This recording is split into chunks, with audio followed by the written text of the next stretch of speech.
السلام عليكم ورحمة الله وبركاته.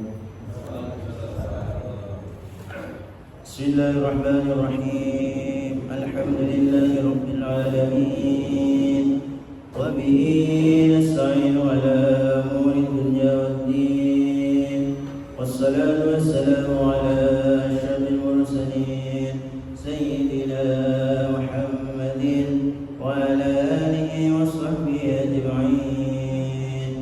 أشهد أن لا إله إلا الله رب العالمين، وأشهد أن حبيبنا محمدا رحمة للعالمين. رب اشرح لي صدري ويسر لي أمري واحلل عقدة من لساني يفقهوا قولي. سبحانك لا علم لنا إلا ما علمتنا إنك أنت العليم الحكيم. أما بعد. Jamaah sekarang kita melanjutkan kajian kitab Riyadhus Shalihin min kalami Sayyidil Mursalin yang ditulis oleh Imam Abu Zakaria Yahya bin Sharaf An-Nawawi, wafat 676 Hijriah 1277 Masehi. Masih di bab keutamaan zuhud. Hadis pertama bab ini atau hadis ke-457 kitab Riyadhus Shalihin. Bismillahirrahmanirrahim. Qala al-mu'allif hadzal kitab rahimahullah wa walidayhi wa nafa'ana bihi wa bi ulumihi fid darin amin. An Amr bin Auf al-Ansari radhiyallahu anhu anna Rasulullah sallallahu alaihi wasallam ba'atha Aba Ubaidah bin al-Jarrah radhiyallahu anhu ila al-Bahrain ya'ti bi jizyatiha فقدم ببال من البحرين فسمع الأنصار بقدوم أبي عبيدة فوافوا صلاة الفجر مع رسول الله صلى الله عليه وسلم. فلما صلى رسول الله صلى الله عليه وسلم انصرف فتعرضوا له فتبسم رسول الله صلى الله عليه وسلم حين رآهم ثم قال: أظنكم سمعتم أن عبيدة قدم بشيء من البحرين. فقالوا: أجل يا رسول الله. فقال: أبشروا وأمنوا ما يسركم، فوالله ما الفقر أخشى عليكم، ولكني أخشى أن تبسط الدنيا عليكم كما بسطت على من كان قبلكم فتنافسوها كما تنافسوها فتهلككم كما أهلكتهم. Muttafaq alaih. Dari Amr bin Auf al-Ansari radhiyallahu anhu meriwayatkan bahwa Rasulullah sallallahu alaihi wasallam mengutus Abu Ubaidah bin Jarrah radhiyallahu anhu ke Bahrain. Jadi Rasulullah mengutus sahabat Abu Ubaidah bin Jarrah ke Bahrain untuk mengambil jizyah, pajak dari penduduk. Kemudian dia datang membawa harta benda dari Bahrain. Jadi sahabat Abu Ubaidah pulang dari Bahrain membawa harta benda. Orang-orang Ansar mendengar kedatangan Abu Ubaidah lalu berkumpul dan salat subuh bersama Rasulullah sallallahu alaihi wasallam. Usai salat, Rasulullah sallallahu alaihi wasallam langsung pergi. Namun mereka hendak bermaksud menemuinya. Beliau tersenyum saat melihat mereka lalu bersabda, "Aku kira kalian telah mendengar Abu Ubaidah yang bawa sesuatu dari Bahrain." Mereka menjawab, "Benar wahai Rasulullah." Beliau bersabda, "Berbahagialah dan berharaplah kalian terhadap apa yang menggembirakan kalian. Demi Allah." Nah ini yang poin pentingnya. Demi Allah, bukanlah kefakiran yang aku takutkan terhadap kalian, namun aku khawatir jika dunia dibentangkan untuk kalian sebagaimana telah dibentangkan bagi orang-orang sebelum kalian. maka kalian bersaing sebagaimana mereka bersaing. Lalu dunia membinasakan kalian sebagaimana ia telah membinasakan mereka. Jadi ini sifat dunia. Sifat dunia itu kalau dapat ingin dapat lagi. Nah itu sifatnya. Jadi kalau kita udah dapat ingin lagi, nah kayak gitu. Jadi orang Jawa ngomongnya nyandu. Nah ini sebenarnya dikhawatirkan. Maka solusinya yang menata hati sebetulnya, bahwa dunia adalah mazra'atul akhirah. Karena begini, kalau kita tidak orientasi akhirat, nyandunya ini akan keterusan. Nah, kayak gitu. Dan itu memang sifatnya dunia itu begitu. Nah ini yang dikhawatirkan oleh Rasulullah SAW. Makanya kalau kita tahu kan Qarun ya, Qarun itu dapat harta ya terus. Nah kayak gitu. Sehingga lupa bahwa harta itu pemberian dari Allah. Nah kayak gitu. Karena lupa harta itu pemberian dari Allah, maka dianggap harta itu murni hasil usaha sendiri. Sehingga tasarruf ke dalam akhirat jadi nggak ada. Nah, gitu. Itu yang jadi masalah. Maka solusinya sebetulnya ya kita ingat bahwa dunia mazra'atul akhirah. Dunia itu ladang kebun yang kita gunakan untuk menanam, yang nantinya akan dipanen di akhirat. Nah, kayak gitu. Nah, karena orientasi kita akhirat, pasti kita memilih ladang yang baik, kan gitu ya. Benih yang baik. Nah, ini yang jadi isu sebetulnya. Jadi kalau orientasinya itu ke dunia, kita nggak peduli ladang ini. Pokoknya orientasinya ke dunia. Contoh, mari korupsi, uang korupsinya dibuat umroh. Ini kan lucu. Ini apa cerita? Kenapa begitu? Ya karena orientasinya adalah agar orang lain tahu kalau saya umroh, gitu ya. Nah, ini kan jadi kacau ya. Iso korupsi digawe umroh. Nah itu padha karo wudu gawe banyu peceren. Nah gitu. Ya apa wudu kok gawe banyu peceren? Itu kan kacau.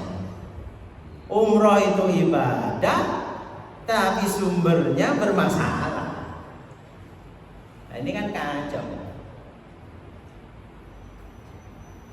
Ini logiknya itu nggak masuk gitu. Kok bisa? Ya kenapa? Ya karena supaya terlihat di dunia. Nah gini, ini menjadi masalah. Jadi memang ibadah itu kan urusan hati gitu ya. Tapi kalau sumbernya sudah gak jelas ya itu berarti ya sudah kelihatan. Karena tampilan umumnya mencerminkan hati. Ya kalau korupsi dibuat umroh, ya berarti itu tampilannya sudah seperti itu. Nah, ini kan kacau. Jadi bahasanya itu terus apa umroh lah gitu. Nah kadang kita itu nggak paham tentang urutan hukum fikih. Jadi wajib, haram, sunnah, makruh, mubah. Wajib itu mengalahkan sunnah, kan gitu ya? Wajib itu mengalahkan sunnah. Nah, itu yang harus dipahami itu. Saya sering ngasih contoh, Jumatan kok telat terus. Padahal harusnya sebelum khotib, kan gitu ya? Nah, ini kok iso? Terus dalile ngisi sedekah. Ya karena level. Wong Jumatan kok dibandingno ambek ngisi kontak, levelnya ya beda gitu. Enggak bisa disamakan. Jadi yang namanya Jumatan itu wajib, gitu kan? Ngisi kontak itu sunnah. Ya levelnya jauh. Ya kalau mau dipilih, ya mending datang sholat Jumat sebelum khotib. Masih gak ngisi kontak, ya bisa ngisi khotib. Ya kalau bisa. Tapi kalau mau dipilih, ya yang wajib itu dulu. Wajib itu didulukan, sunnah kedua, gitu ya. Nah ini kadang kita jadi isu nggak ngerti hukum, gitu loh. Akhirnya apa? Yang tampak itulah yang didahulukan. Ya kan kacau.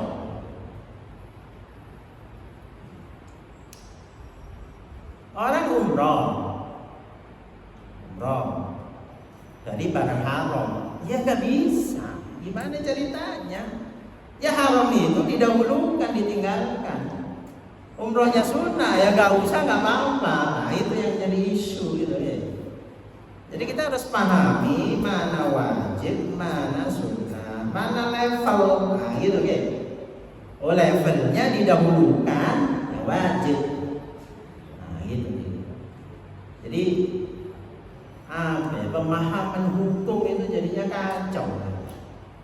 Ngerti tapi nggak tahu leveling. Nah itu yang jadi masalah. Jadi kita harus dahulukan ini.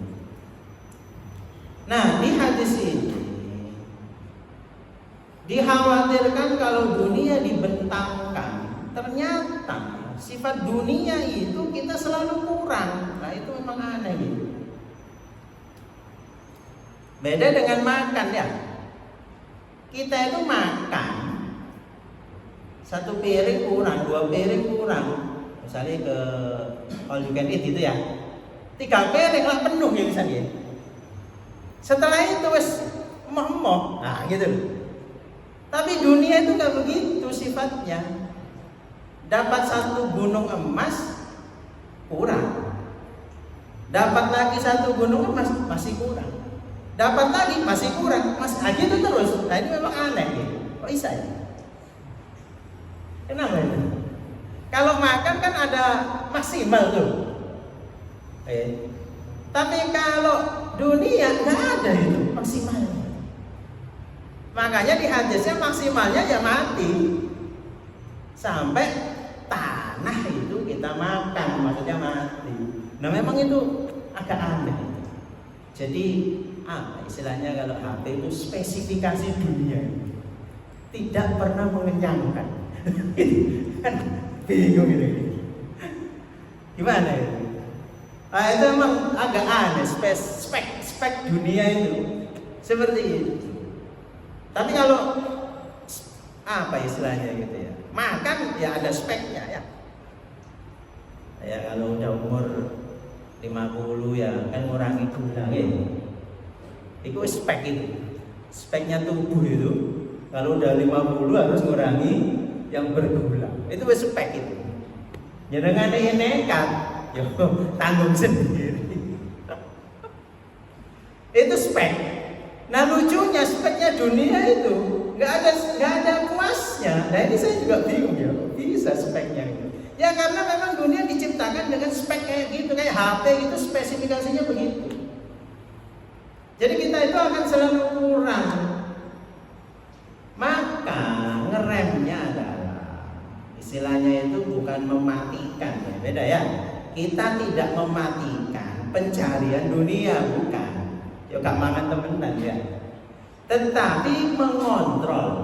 Nah, itu ya istilahnya mengendalikan. Nah, mengendalikannya adalah dengan ingat akhirat, terus itu toh. Selama ingat akhirat, dunia ini tidak akan bahaya, nah, gitu maksudnya. Tapi kalau nggak ingat akhirat, nah itu akan bahaya. Tapi, nah ini masalahnya, dimanipulasi. Nah itu yang jadi masalah. Jadi kita memanipulasi, kayak tadi, itu kan korupsi tak kayak umroh, gitu. Wasus. Terus, loh, sing korupsi lo gak aku toh, kabeh melo lah. Berarti kan gak apa-apa lah, itu kan wasus. Jadi kita memanipulasi. Ya Allah, ya Allah. Saya dulu pernah itu kan, saya tuh tanya fikih sebetulnya ke ustadz saya, kakaknya ustadz saya sebetulnya.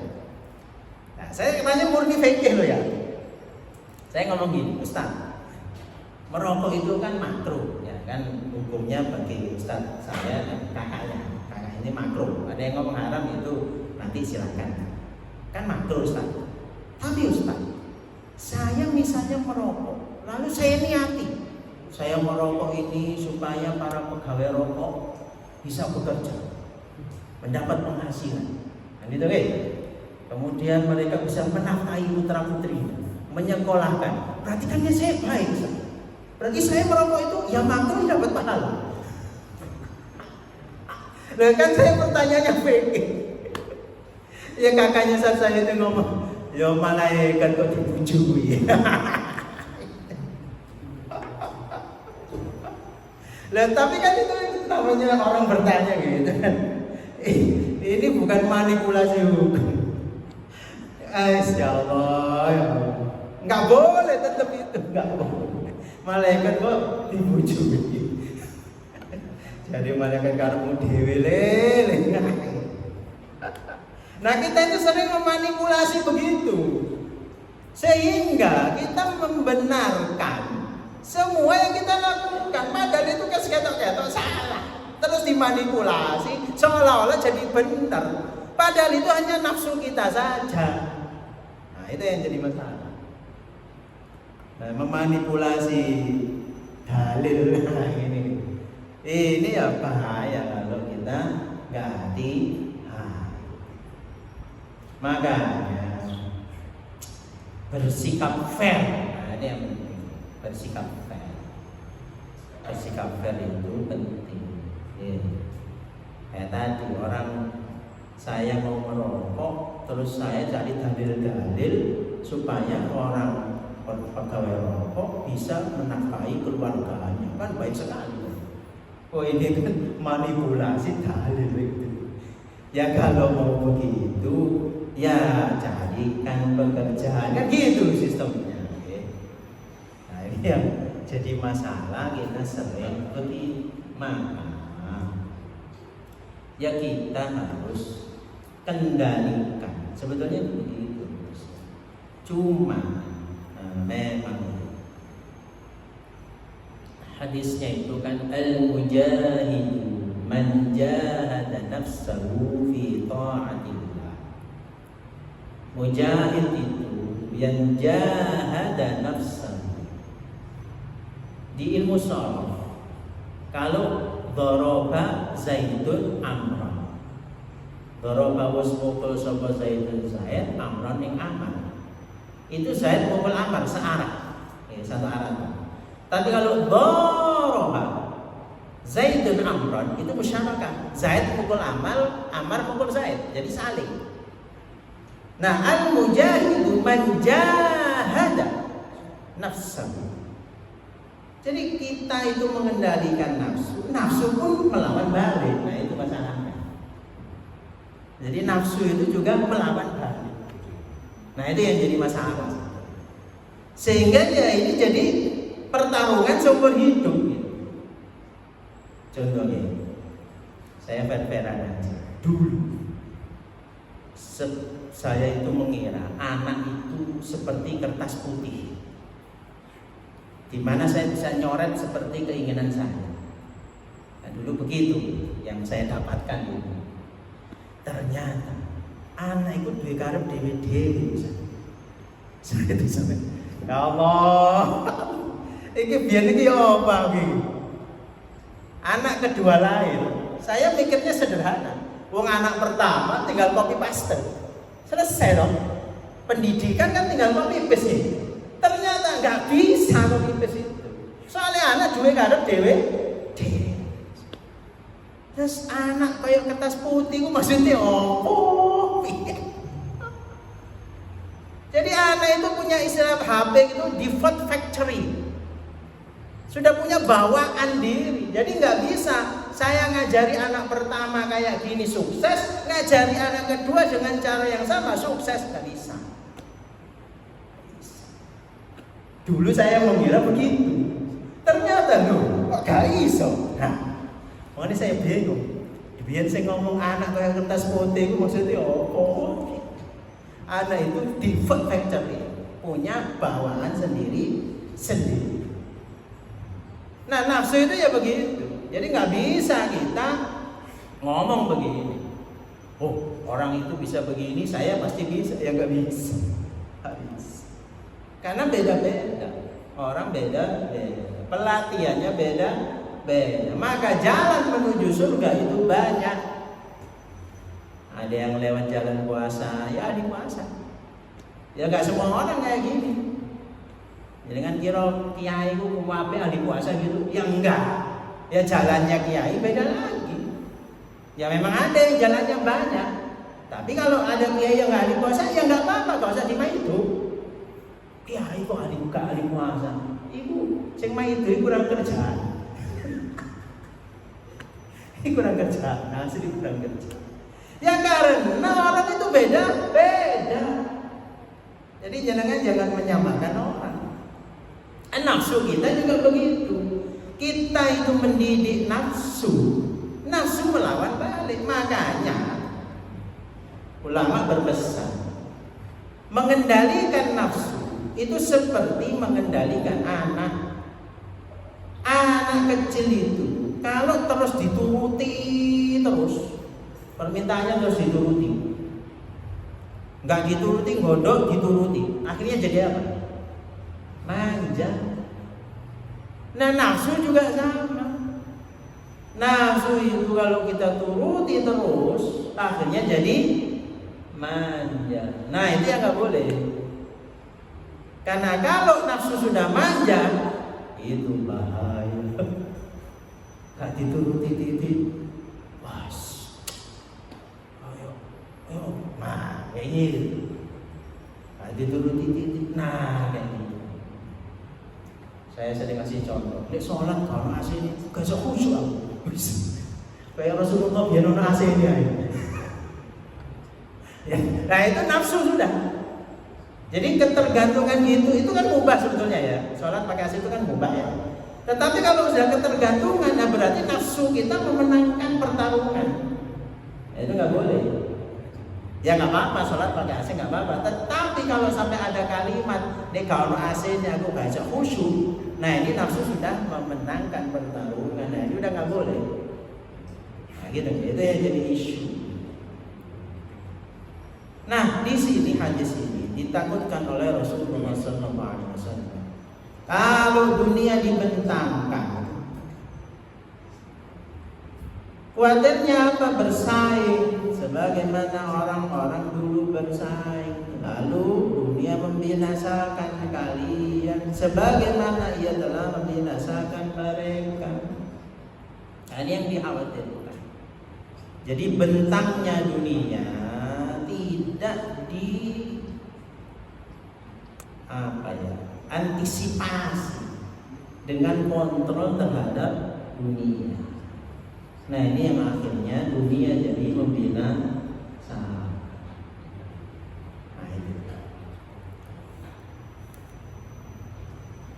Di sini di kitab Zadul Muttaqin ditulis Imam Ibnu Hajar menjelaskan bahwa Dunia itu bisa yang tadi, yang tidak ada kontrol, membuat orang jadi berbunuh-bunuhan. Nah ini yang jadi masalah. Jadi efek sampingnya itu banyak dunia.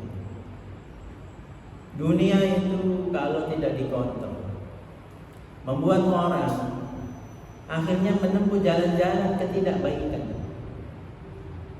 Ada seorang konsultan bisnis ditanya, waktu itu di radio, ada sales tanya sama konsultan, "Pak, saya dulu kuliah belajar marketing, ada segmentasi, targeting, positioning, ada ceruk yang lebih kecil lagi. Ternyata Pak, saya tuh tender itu kalah dengan yang melakukan entertain. Ilmu jalur belakang ya sih. Ini kan nggak ada di kuliah Pak." Kan gitu ya. Terus ya ngapain dulu kita kuliah itu? Belajar ilmu marketing, ilmu sales gak karu-karuan, kalau toh di kenyataan lapangan kalah dengan sing nyogok. Kalah dengan lewat jalur belakang. Wah, itu sampai curhat itu. Jawabnya konsultan bisnis begini. Semua ilmu yang kita pelajari itu berguna ketika pasar bertindak fair. Ketika pasar sudah nggak fair, ya ilmu itu nggak ada gunanya semua. Cuman pertanyaannya, apa kita ikut nggak fair? Nah kan itu yang jadi masalah. Nah ini godaannya di sini. Nah inilah dunia akhirnya menjadi tidak terkontrol. Akhirnya ya kuliah itu ya gak ada gunanya lah. Apa kuliah sorok-sorok? Oh ini tadi sales nyogok entertain, diajak-ajak. Itu ada loh yang entertainnya sampai minum-minuman keras itu. Masya Allah, saya dengerin cerita orang bisnis itu ya melu. Ya, saya sampai mikir, ya Allah, ada sih jaluk arek wedok. Ya Allah, ya Allah. Dulu saya ngajar di kampus itu, di Semolo itu. Itu daerah ayam kampus jadinya rata. Ya Allah, ya Allah. Sampai tak guyoni, Pak aku gak ngerti rek. Sampai mahasiswa saya itu guyon, Pak Faisal jadi wong-wong nih. Ya Allah, ya Allah. Saya itu dengerin orang bisnis itu. Ngomong dulu saya itu. Ya Allah, dia bisnis kayak gini. Ada itu, saya ketemu pebisnis itu pagi hari. Itu nyeramai saya, yang dalil-dalil agama gitu. Nah, ya saya kan nggak tahu ya. Ya enggak kita aja. Terus anak buahnya itu cerita. Sampai tahu nggak kemarin malam di mana orang itu? Di klub minum-minuman keras menjamurkan bisnis. Pagi sudah bisa ceramah. Ya Allah, bengi ketemu rekan bisnis, minum wine, minum apa lagi? Wes bolah jenenge. Isu ceramah. Wah, saya kaget itu. Ya Allah, ya Allah. Wah itu anak buahnya yang cerita ya, masa saya nggak percaya. Ya Allah, bisnis ini wes gak karu-karuan. Ya Allah, saya udah sampai ngeluh saya itu ya, dengerin orang bisnis itu. Saya ketemu orang ini itu waktu ngobrol makan siang itu disuruh bosnya bagian nyari cewek. Ya Allah, jadi kalau ada partner apalagi dari luar negeri, nggak usah luar negeri ya, dari sini juga sama. Telepon itu kan, saya minta yang kayak gini. Nah orang ini bagiannya, terus semua orang guyon. Sampean gak diwai gratisan dulu Pak. Kan bonus kayak sampean. Terus jawab ya jujur. Ya tapi ya Pak, cuman saya tolak Pak. Ya Allah, saya itu sampai dengerin orang bisnis itu ya. Senang malu. Saya itu ya Allah, berat bisnis itu. Ada orang yang dijamu di juga dia ceng buku kita apa? Nama saya. Nama saya. Ya karena saya tahu. Habis makan, moro-moro ini jaluin.